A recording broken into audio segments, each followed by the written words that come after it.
சகோதரர்கள் தமிழ்நாட்டில் ஆங்கிலேயருக்கு எதிரான விடுதலை போராட்ட வீரர்களின் முன்னோடிகள் ஆவர்.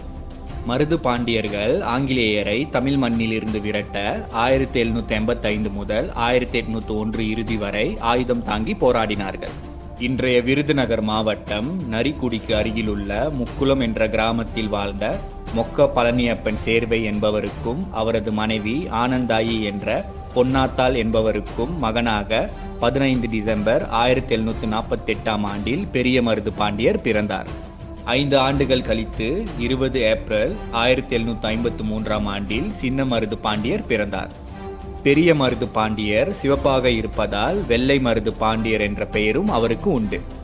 மருது பாண்டியர்கள் இருவரும் சிவகங்கை சீமையின் அரசர் முத்துவடுகநாதரின் படையில் முக்கிய பொறுப்பு வகித்தனர். முஸ்லிம் ஆற்காடு நவாப் ஆட்சியாளர்கள் ஆங்கிலேயர்களுடன் சேர்ந்து தமிழகத்தில் வரி வசூலிப்பதை தங்களுக்குள்